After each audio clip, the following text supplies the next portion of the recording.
Iran अपनी ताकत बढ़ा रहा है। ईरान अपनी मिसाइलों की रेंज को बढ़ाने की तैयारी कर रहा है।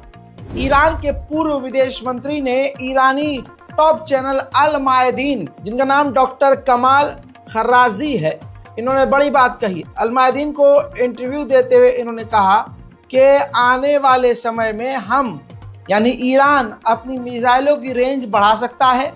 हम नहीं सोचते, हमें बिल्कुल भी खौफ नहीं है कि हमारे अड़ोसी पड़ोसी हमारे खिलाफ क्या स्ट्रेटेजी बना रहे हैं। हम अपनी ताकत को बढ़ाएंगे और हमारे जो सुप्रीम नेता हैं और जो बड़े लीडर हैं, उनका फतवा है कि हम परमाणु ना बनाएं। हम किसी के प्रेशर में परमाणु इग्नोर नहीं कर रहे हैं। हमारे नेताओं ने खुद मना किया हुआ है, लेकिन अगर हमारे अस्तित्व को खतरा हुआ तो हमें परमाणु बनाने और परमाणु हासिल करने में समय नहीं लगेगा। ये वायरल हो चुका है इनका बयान पूरे यूरोप में, जिसके बाद इजराइल अमेरिका टेंशन में है कि कहीं ऐसा ना हो कि ये बोल तो रहे हों लेकिन इनके पास ऑलरेडी परमाणु बम हो।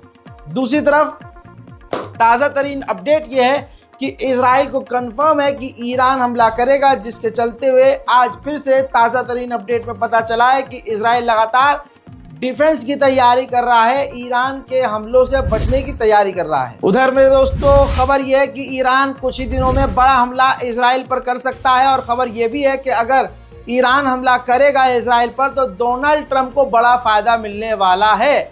वहीं आपको बता दूं, डोनाल्ड ट्रंप का नाम आया है तो ईरान के एक सीनियर अधिकारी ने बताया कि डोनाल्ड ट्रंप जीत की तैयारी में और वो जीत भी सकते हैं, और अगर वो जीते तो दुनिया को और यूरोप को खुश करने के लिए, यहूदियों को खुश करने के लिए ईरान के ऊपर सख्त प्रतिबंध लगाएंगे और बहुत तगड़े पाबंदियां लगाएंगे, जिसके बाद वो ईरान की इकोनॉमी को डायरेक्ट हिट करेंगे और नुकसान पहुंचाएंगे।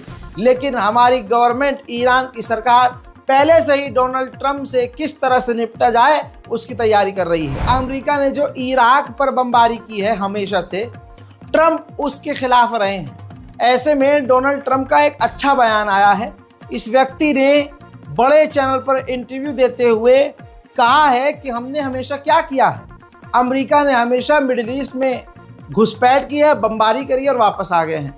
हम हमेशा मिडिल ईस्ट गए, बम गिराया और वापस आए, लेकिन इससे हमें क्या मिला? दोस्तों, डोनाल्ड ट्रंप की ये बात सोचने लायक है और ये बात डोनाल्ड ट्रंप की सही है। उधर में दोस्तों डोनाल्ड ट्रंप ने यह भी कह दिया, बाइडेन को स्टूपिड इनडायरेक्ट वे में कहते हुए कहा कि देखो बाइडेन ने क्या कर दिया, Russia, China, North Korea, Iran, इन सबको हमारे खिलाफ एक साथ खड़ा कर दिया, जो कि हमारे लिए अब बड़ा खतरा हो गया है। वहीं ईरान के IRGC के ऑफिशियल ने फिर कंफर्म किया है कि हम इजराइल पर हमला जरूर करेंगे।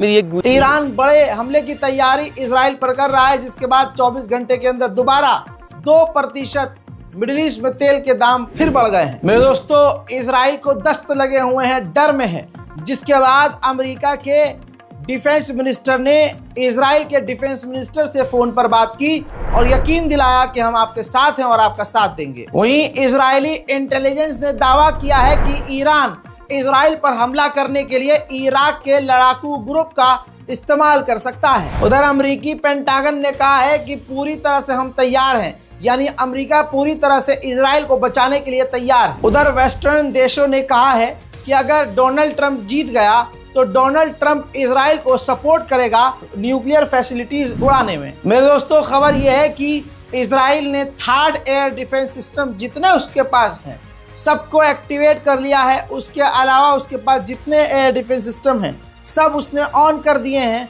और इजराइल के ऑफिशियल कह रहे हैं कि अभी भी ईरान सोच रहा है कि हमला करे कि नहीं करे।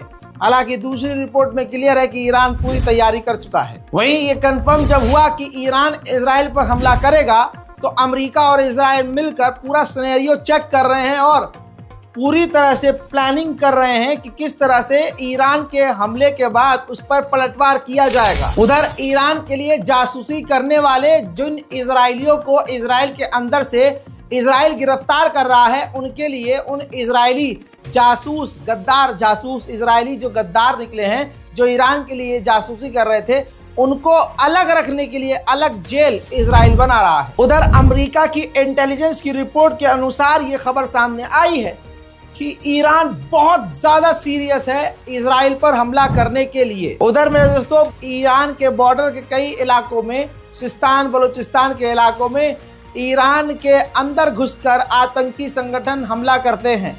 वो पता नहीं किसके कहने पर करते हैं, लेकिन करते हैं। तो ये ताज़ा तरीन खौफनाक मंजर देखिए, चुचुर मुचुर आतंकी संगठनों को डराने धमकाने के लिए बॉर्डर पर ईरान खतरनाक ड्रिल कर रहा है। उधर ईरान के अंदर ताज़ा मंजर दिखा रहा हूँ, जो हिजबुल्लाह के हाशिम शफीउद्दीन जो शहीद हुए हैं, नसरुल्लाह के बाद जिनको लीडर बनना था, ईरान के अंदर उनके लिए दुआ की गई, ईरान के अंदर उनके लिए प्रोग्राम किया गया, मजलिस की गई और एक इवेंट ऑर्गेनाइज किया गया जहां हिजबुल्लाह के लीडरों की तस्वीर, हिजबुल्लाह के झंडे नजर आ रहे थे। उधर इजराइल के अखबार जेरूशलम पोस्ट ने कहा है कि इजराइल को अब ईरान के न्यूक्लियर फैसिलिटी पर हमला कर देना चाहिए, जिन हमलों को ईरान रोक ही नहीं सकता। मेरे दोस्तों, फिलहाल के ईरान के ताज़ा तरीन अपडेट में अभी तक के लिए इतना ही।